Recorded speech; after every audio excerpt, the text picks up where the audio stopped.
Great. Well, welcome everybody. I'm Bob Decker of Redpines Group, and I'm here with Angela Snell of 202 Communications and Kitty Higginbotham from Wall Street Communications and Cindy Zulsdorf from Kokoro Marketing. And we're here to talk about one of our favorite things in the world, which is case studies and how you can use them to help grow your business.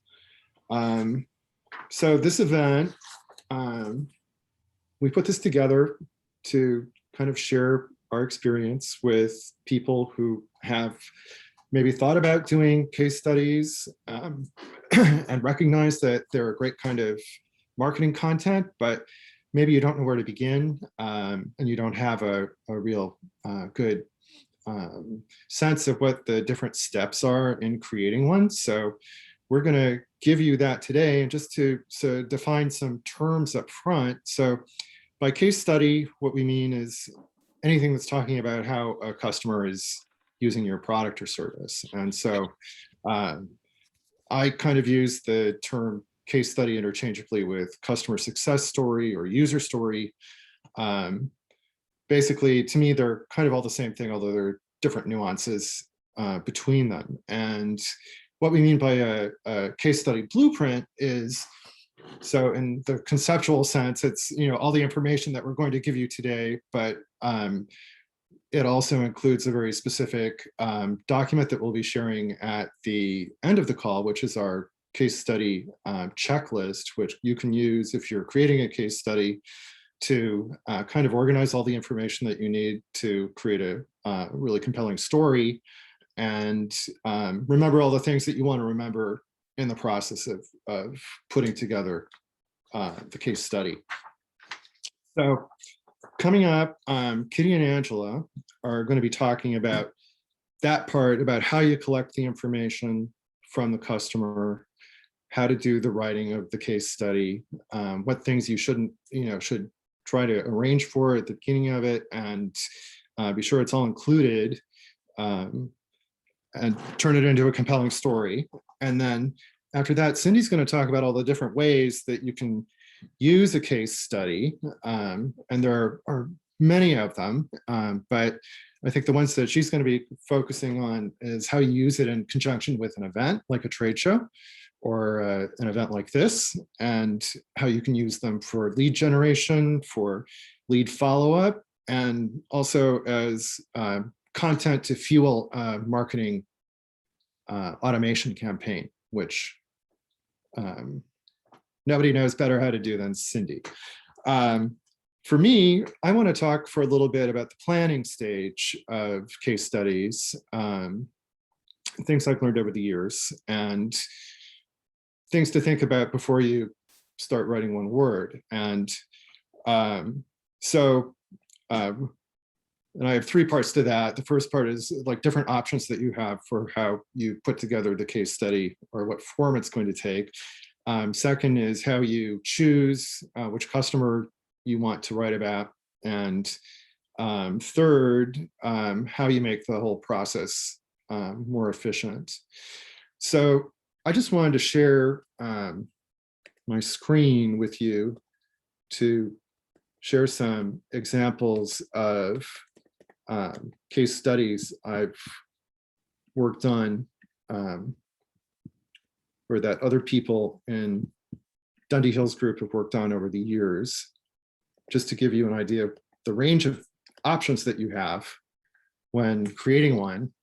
So, for example, this is kind of a very basic type of case study that you'll see often, that is divided into different sections where you have kind of a little outline of who the customer is, what the challenge was that they were facing, then a paragraph or two about the solution that was provided by your company, and finally, a quote from the customer, which kind of serves to tie that all together and give you an endorsement.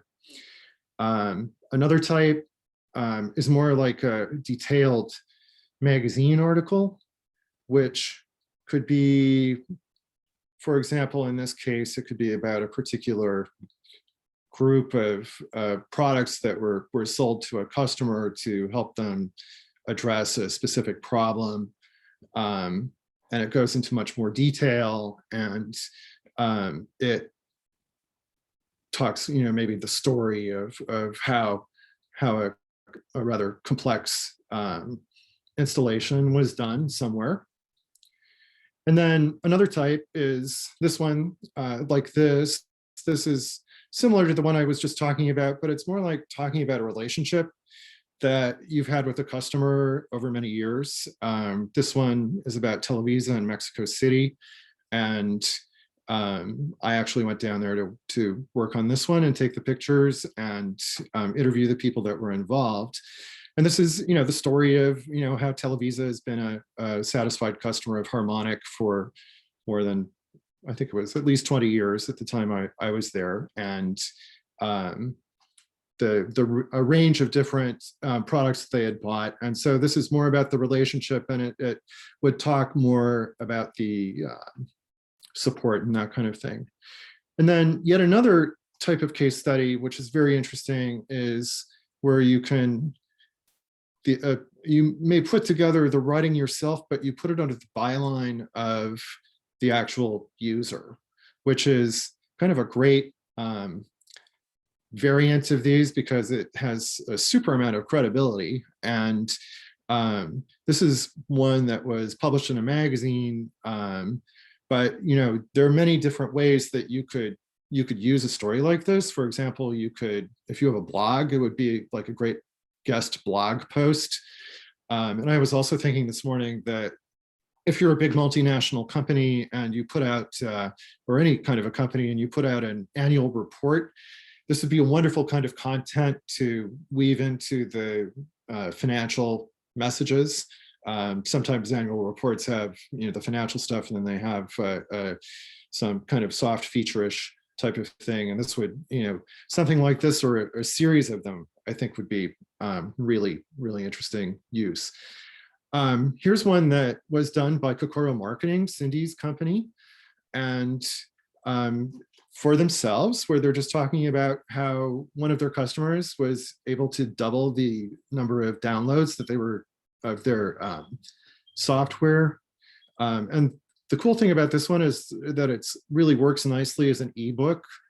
You can see it's really, kind of clean, and you can just, read it easily on any size screen.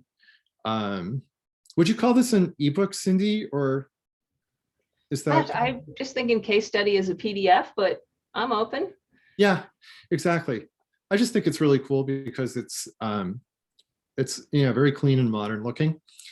And then another thing that you can always consider with case studies is doing something on video. And back in the day, video case studies implied that you would have to hire a videographer to go out to some part of the country where you didn't necessarily have boots on the ground, and it would be very expensive to do recordings of people at the facility using stuff. And I think a lot of people might shy away, but today things are so much simpler with Zoom, and also it's possible to put together a really nice little case study like this one that Vishay Intertechnology put together recently, which was just about how their products are being used in the Mars rover. And this is like, just, you can find this on YouTube also, but it's just a very simple video. It's like a little, commercial that they put together with stock footage.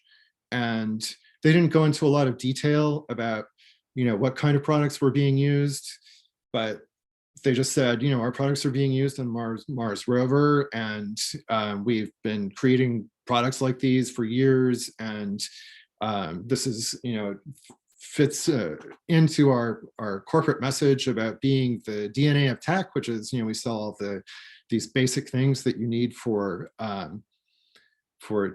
create everything on top of it that's so sophisticated. And it was tremendously successful for them, and it was readily approved by NASA and JPL without any problem.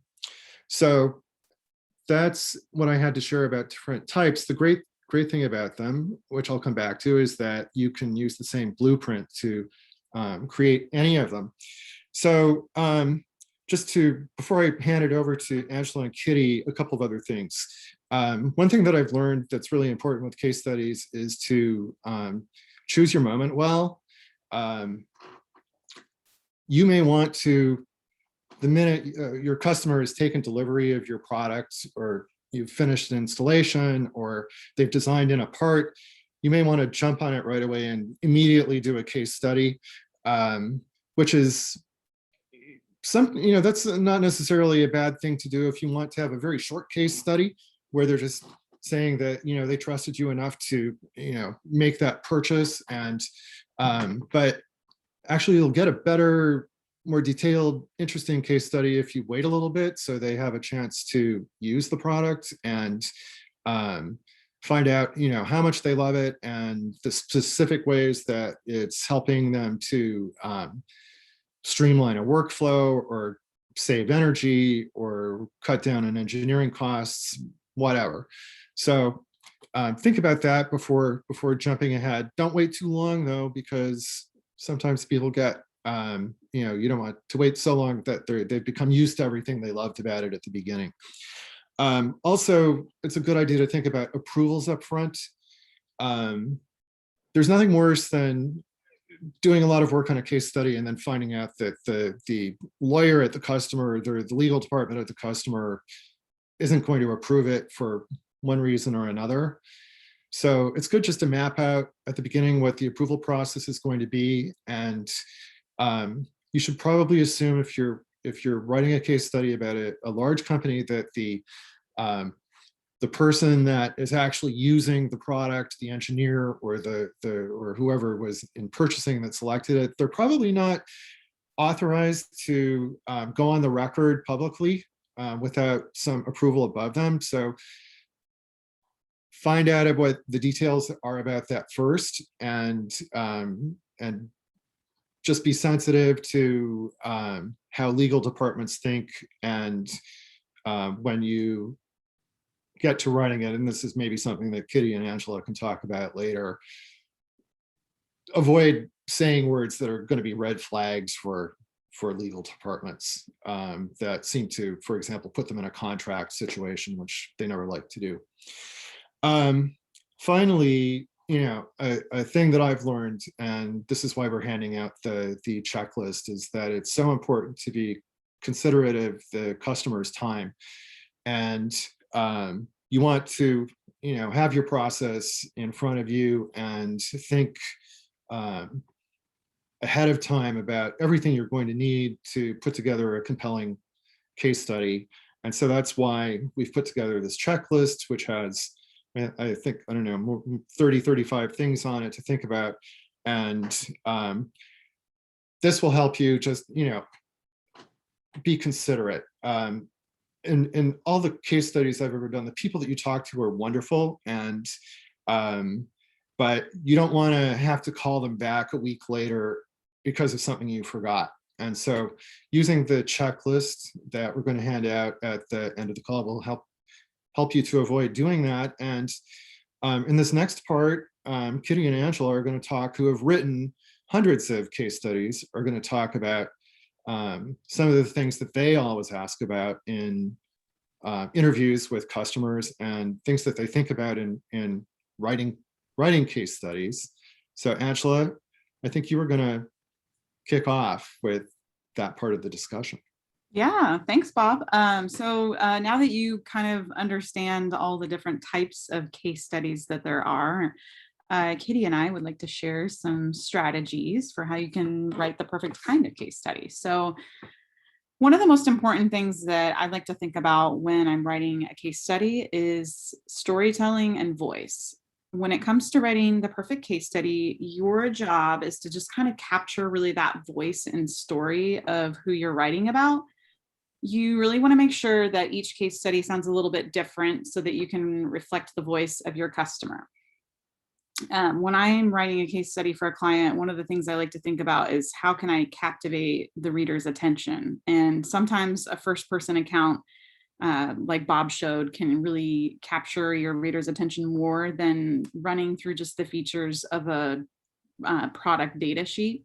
You never want the case study to sound like you're just repeating the entire product data sheet, and that's just so boring and will help you lose your audience right from the start. So really just storytelling and having a clear message. And then also it's important to give some personal anecdotes about the customer and how they're using your client solution. And we'll go in depth and talk a little bit more about that in a minute.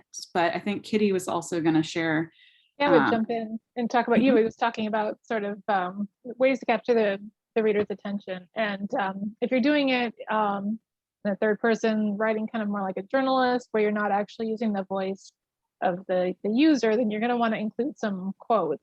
And a general rule is that it should be something interesting that supports your overall message, but that clearly is something this person would say and hopefully did say when you spoke to them. And if you sprinkle those, sort of throughout your case study to support the point you're making, but also to add color and give personality to it. I mean, somebody who reads it might actually recognize the voice of maybe a fellow engineer, who the person you interviewed. So that makes a huge difference, adds to credibility, and I think that it's important that while it's you use what they actually said, you can make sure you get your message in there, but as Bob mentioned, be sensitive to the fact that ultimately this needs to get approved. And even if they go, if they're over the moon about the product, there's only so far you're going to be allowed to go. So you also just want to be careful there. But it's a really great opportunity to add some personality to the story. But Angela, I know that you do a lot of research and add color in other ways. Yeah, so definitely another essential part of that writing process is just doing your research and kind of getting to know the end user. I think in order to tell an effective story, you really need to get to know who the end user is, and that kind of involves learning about their history, their background. If you're writing a first-person account, you want to give a solid biography of who the person is who's writing it, so that you can make them seem credible. And I always like to say that Google is your friend during this process. You can understand your end user better by looking at the About Us section of their website. You want to look at previous communications about them, like press releases and other case studies that have been written. And it's all about just really familiarizing yourself with what they do, what their goals are, and just getting a clear picture of what their business is about. So during that research process, you can get to know who they are, and that will help you with structuring your story. Yeah, one thing that it can almost be daunting once you've got an interview and all that research you did. So we often use a common formula for most of these, and you saw it with the examples Bob gave. It's sort of a challenge, solution, result, kind of a structure. So you can have very different stories that have the same basic flow, and for the reader, it'll make sense to them, and they'll wind up at a place where they're looking at the benefits and thinking about how maybe, this product or service could benefit them. So that's kind of where you want to guide them while adding all this detail that hopefully will resonate. But it's also the unique detail that can be tricky to get. And I know Angela is also really good at this. I'll let her talk about that. So looking for what is unique about the experience of each user is super important. So if you're writing multiple case studies about let's say that you're writing multiple case studies about a customer, and you're trying to figure out, how can I make each of these case studies different? They're all talking about the same product, and how can you make them seem interesting? So you want to make sure that you're presenting the benefits of your product based on what the unique challenges of each individual user were. So really think about, what were those challenges? And you can help, by doing so, you can help differentiate one user story from another and just really make it more compelling and interesting to the reader. So an example that I have is, before going into my example, so let's say there's a product that helps users reduce energy consumption. That might be one way that you can differentiate what the product is doing. Another way is maybe that product is improving their video streaming quality. So zero in on what those unique benefits are and how they're solving the customer challenges. Okay, and then, so I wanted to share an example. So recently I wrote a case study for our client Easy Broadcast, and the case study was about how they were launching their streaming service in the region of Africa, and that was something that I didn't really particularly know a ton about. So here again, that's when that research process comes in handy. And while I was researching the region of Africa, I was able to learn more about, one of the unique challenges there is that it's hard to set up an effective payment system for streaming.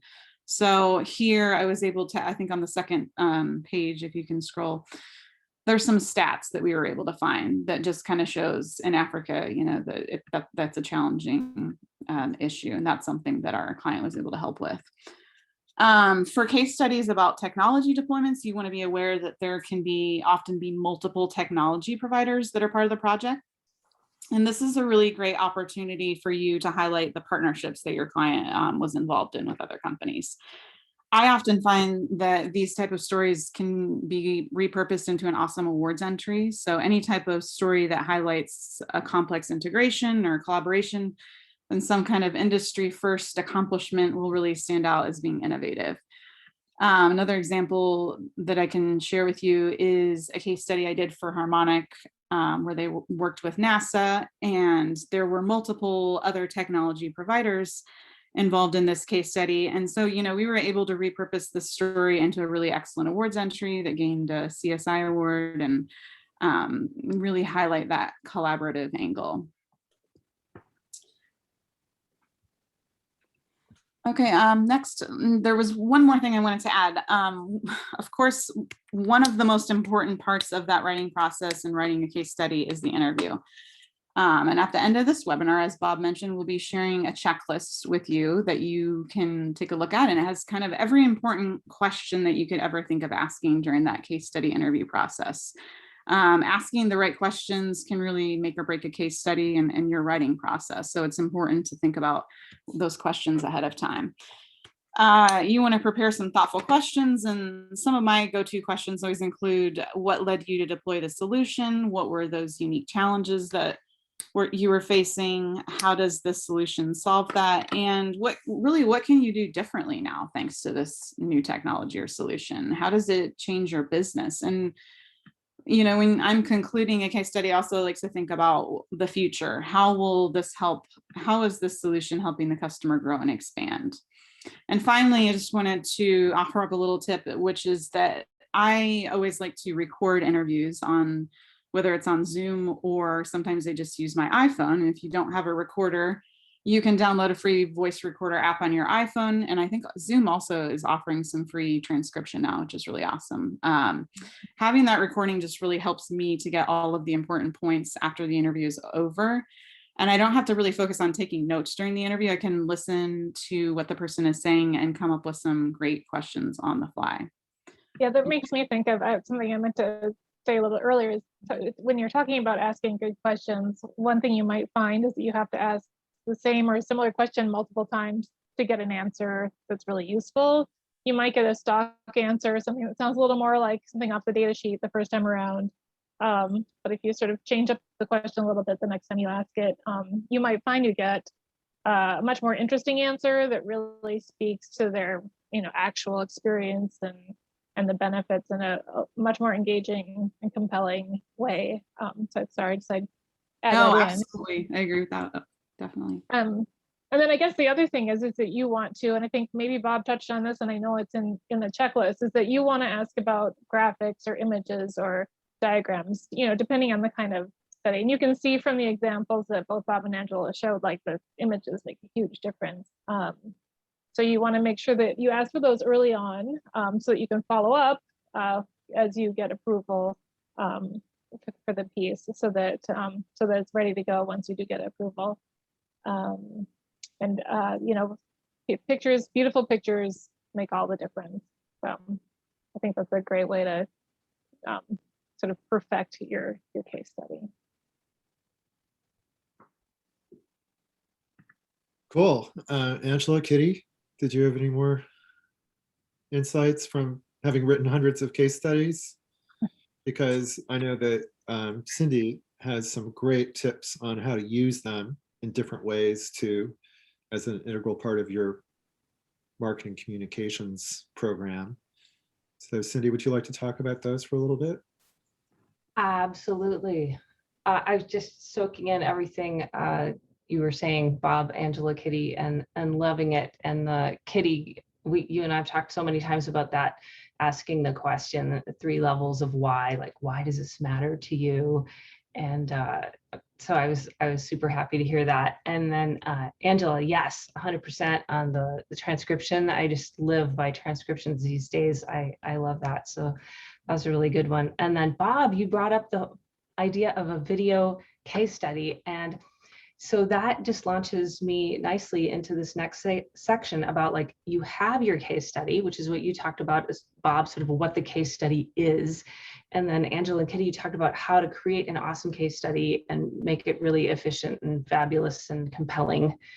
And then there's so many ways now, thirdly, to get your case study out there and help it grow your business. And so Bob, to your point about a video case study, we were working with someone just this week, actually, and we'd come up with 60 ways for them to use their video case study.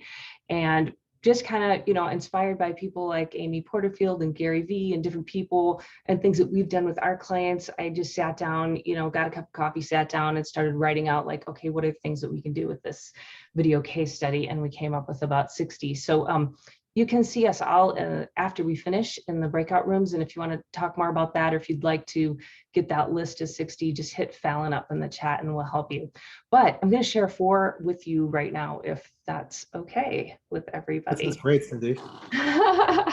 Yeah. All right. So there's so many great ways to share a case study. And Bob, you talked about magazine article, byline by user, in a blog post, quarterly report. All those are wonderful. And I'm going to go ahead and share 4 more. So one of them, who here has done any presentations at SVG, at NAB, at a show where you're on a stage or anything like that? Just let me know here in the chat, or feel free to unmute and just speak out. That's cool too. I'm just wondering if anybody does that kind of thing where you or maybe your coworkers give a presentation at all. Yeah, let me know in the chat. So this first example is all about that. And if you're on stage at an event, you can tell people to get out their phone. And I'm going to actually do that now. So we'll live this example. Get out your phone right now and text me the word boom, B-O-O-M. And my number is, and Fallon will pop it in the chat, my number is 1-530-203-5703. And you can see it in the chat. And you're going to get my case study right now on PDF. So you'll have this experience. And so this works great at an event because you can be at the event, maybe talking about that installation, like Angela, you had that one about harmonic. And so maybe somebody, I don't know if this happened, but maybe someone from that company might be on the stage giving an example, like, here's how we did the installation and the whole thing. And so go ahead and pull out your phone if you want the block diagram of how we did the installation, or if you want this special case study. So you can use that because people want the in-depth case study info to go along with that presentation. And so have them get out their phone, text the word, whatever your keyword is, and then they'll go ahead and get that case study to them. And that's a way to capture your audience while you're at an event like that. Because so many times we go to an event and we're up there speaking, and then afterward you're like, well, how was that? Did it go well? Yeah, it went great. Did you get any leads from it? I don't know. So I gave a paper at a show, but I don't know what happened. Yeah, there was a bunch of people out in the audience. I didn't connect with them because they're out there and I'm up on stage. But this is a way to do that and to give value, right? Because the case study is valuable information to your audience and to your people. So that works really, really well. So has anybody tried that yet? Did anybody try texting me the word boom and get the case study back? Cool. All right. So that works well. So SMS, use SMS messaging to your advantage to capture leads when you're at an event. If you're going to the Texas Association of Broadcasters show, if you're going to be at the TAB show in 2 weeks, you can totally do it there. If you're going to be at NAB or IBC coming up and you're giving a presentation, talk, or paper, you can do it there. And for companies that have a stage on their stand, in their booth at the show, your presenter can do that as well. And then sometimes you can also say, and for everybody who texts in, we're also going to give you a prize or something like that. Like people really like that. Like everybody who texts in is going to get the case study, and we're going to draw a name of one person to get our company shirt or dinner or whatever the thing is. So SMS messaging. So I have 3 more that I wanted to share about, if you don't mind. So let's talk about trade shows a little bit more. So we were talking with a client actually yesterday about how they could use their different case studies. So they've got case studies in their case for 3 different applications for their product, because they've got, as many of us do, have different products or services that we're selling. And so the way they're going to be doing their trade show lead generation, their trade show stuff, is when someone comes into the booth, they'll go ahead and say, oh my gosh, tell me more about what you do. That sounds great. Can I send you a case study on that specific application? So maybe they've got 3 applications, application A, B, and C, 3 different case studies. Oh yes, I'd love that. Okay, please give me your email address and I'm going to send you that case study. And now you're going to do that person a great favor by giving them information that's very specific to their application, instead of just like, okay, I'm going to send you a link to my website, which is fine, but it's not super targeted, right? If you're going to send them something that's very specific to what they're interested in, that feels really good. It doesn't just feel like, oh, it's a data grab, I'm grabbing your name and number. No, you're going to get some really great info back. And now you've helped your own sales and marketing efforts, because you're segmenting people based on interest right there at the show. So that was one of the ones that I wanted to share as well. Does that make sense? Has anybody tried anything like that? Just curious, let me know. All right, number three. So you can use case studies to do lead gen on your website, on your blog post, on social, on email, a QR code. So next time you're thinking about, how can I use this case study? Should I just post it? You can just post it if you want to. You can post it in the clear, and you can also ask people if they want to download it. That works fine as well. And so when someone comes to your website, I'm kind of a big believer in tell them who you're for, what you solve, and what you want them to do next when they go to your website, right? And so what do you want them to do next? Well, you want them to buy something. Of course you do. That's a big ask. But a small ask might be download this case study or something along those lines. And you can have a quick sign up where you just ask real low barrier to entry question like your email or your name and email. And so by someone signing up for that, they've just, again, segmented into what they're interested in, because people only would download a case study on a topic they're interested in. And you can then send them the information on that. You can have that on your business card and your email signature. And that's a great way to share case studies. So I wanted to put that one out there. All right. And then the 4th one is sort of taking this all one step beyond. And by one step beyond, I mean putting in a system to where this can all happen automatically.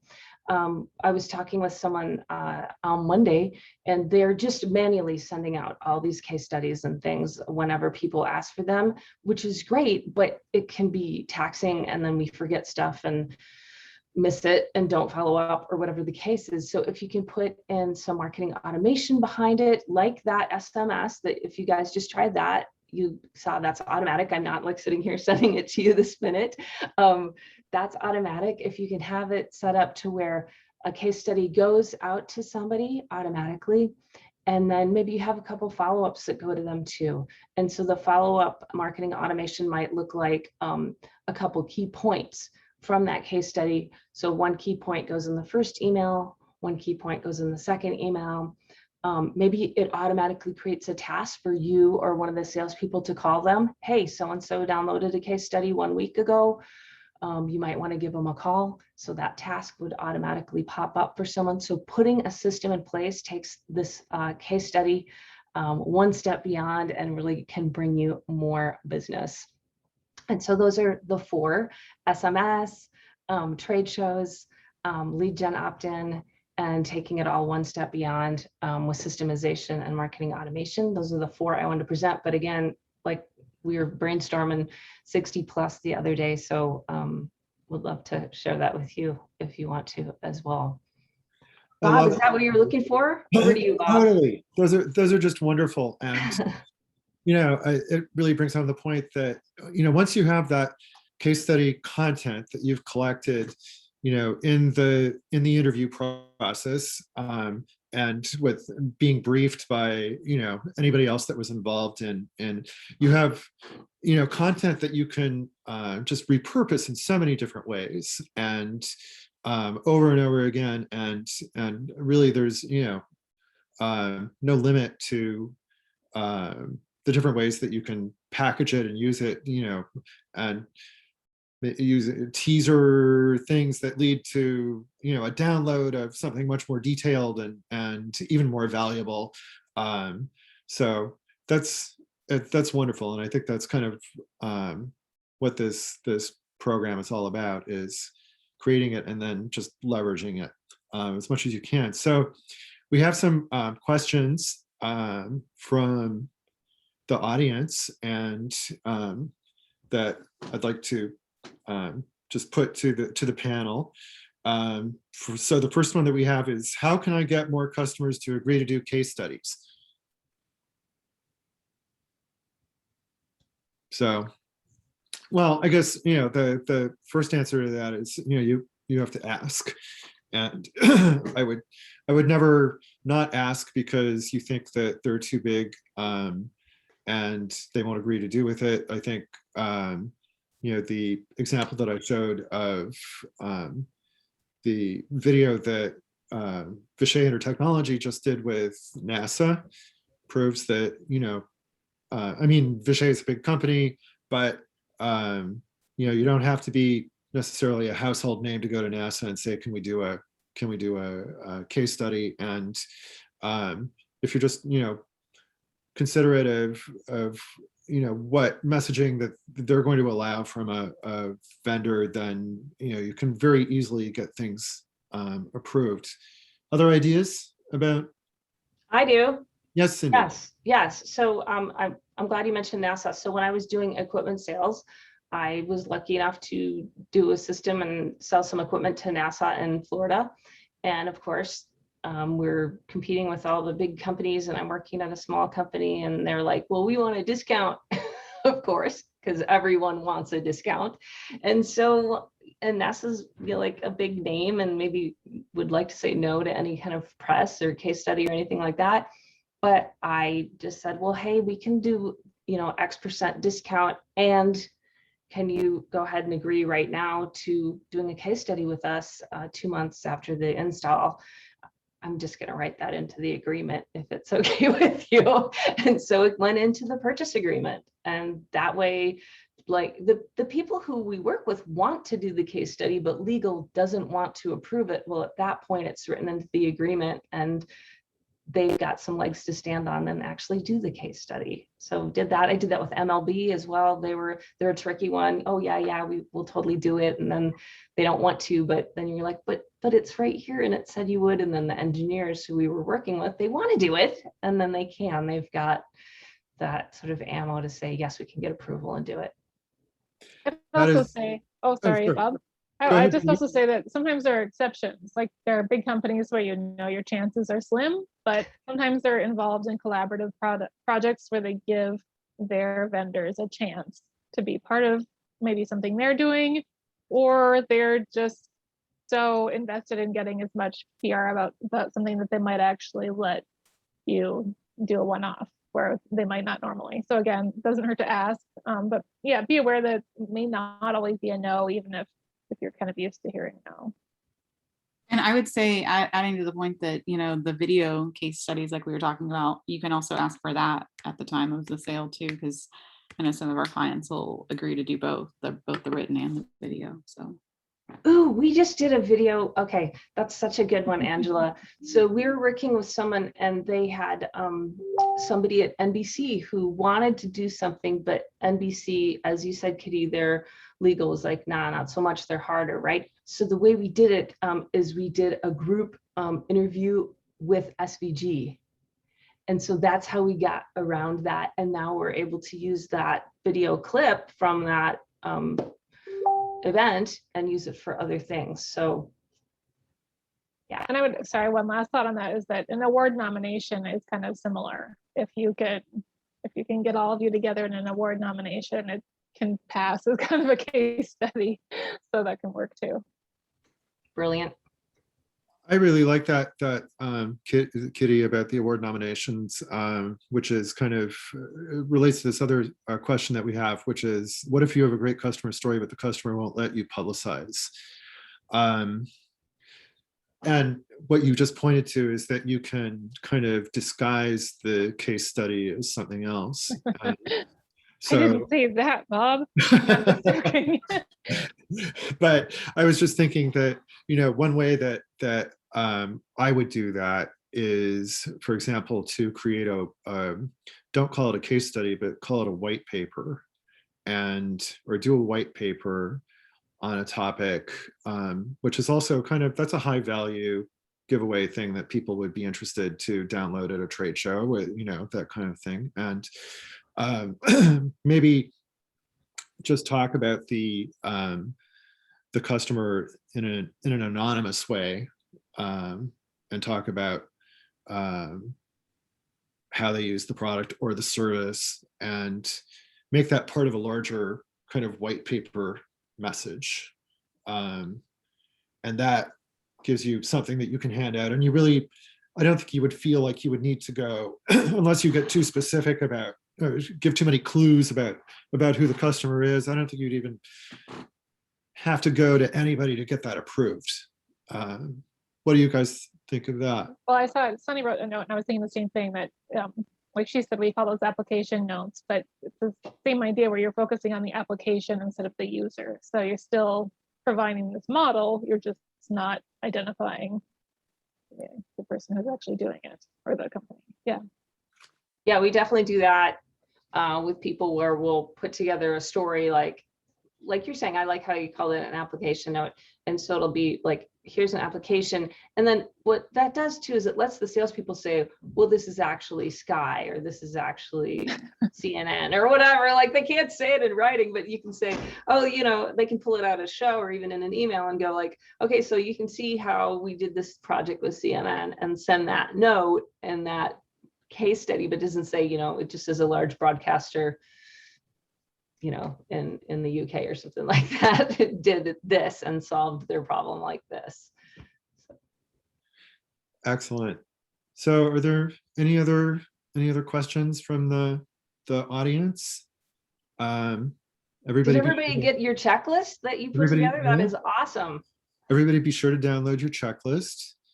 And if you'd like to continue chatting with any of us, we're going to be moving into the live environment, into our individual breakout rooms. And I'll just show you real quickly by sharing my screen how you do that. You just go back to the live environment and click on map. And you'll find Angela in this room. I'll be in this room. Veronica will be in this room in here. Cindy Sulsdorf in the Kokoro marketing room, and Kitty in the Wall Street room. And we'll hang around for a little while in case you'd like to follow up on any questions. Okay. So thank you everybody. It was really great to see you. And I'm going to stop sharing.